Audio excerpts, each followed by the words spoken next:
Il ne peut y avoir de démission dès lors que je viens jusqu'au terme de ma mission. C'est clair, il n'y a pas de démission.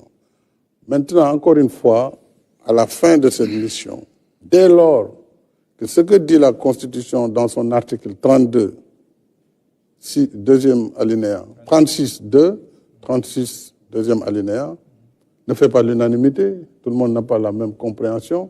Moi, je n'ai pas envie, pour tout ce que j'ai fait pour ce pays, comme effort pour le développement économique et social du Sénégal, ce que j'ai fait comme sacrifice pour mettre notre pays là où il est aujourd'hui, je ne veux pas être l'objet d'une polémique stérile par rapport à des ambitions qui ne sont pas les miennes.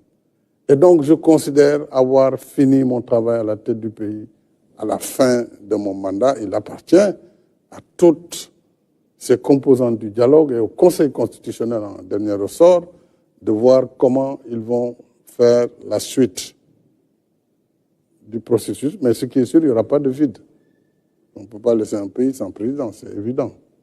Donc, attendons ce dialogue et attendons la suite de ce dialogue. La date, elle aurait pu être fixée, mais on ne peut pas la fixer tant qu'on n'a pas quand même les arguments des uns et des autres. Donc, tout est lié et il faut juste patienter. C'est d'ici lundi, mardi, on aura vraiment une idée précise de la date et surtout de ce qui se fera après le 2. Une question sur le report? Oui, moi je pense que c'est suffisamment clair, mais je vous laisse une petite relance. Président, vous aviez pris la décision d'abroger le décret convoquant le corps électoral le 25 février, à l'origine des soupçons de corruption. Mais au même moment, vous avez renouvelé votre confiance au Premier ministre Amadou Ba. Par ailleurs, le candidat de Benno Bokk Yakaar, des accusations de corruption. Vous abrogez le décret convoquant le corps électoral, mais vous renouvelez en même temps votre confiance au Premier ministre qui est aussi accusé par le groupe parlementaire Liberté, Démocratie et Changement. Il y a deux choses dans votre question. Vous dites des accusations.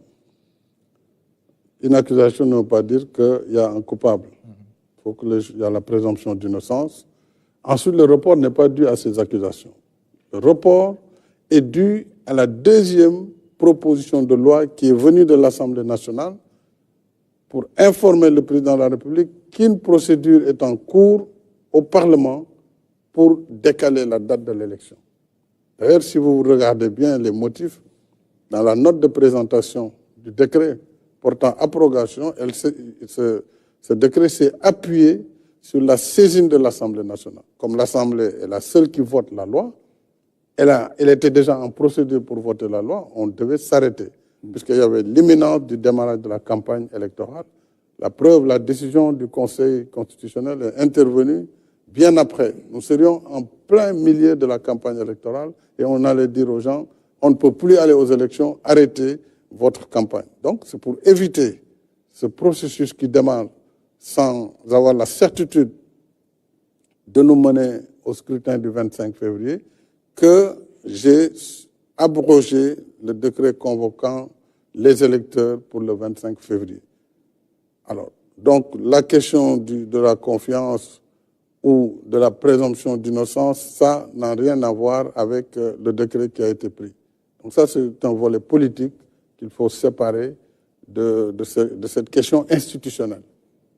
Merci, Président. Mariama Dramé, RTS. Alors, Monsieur le Président,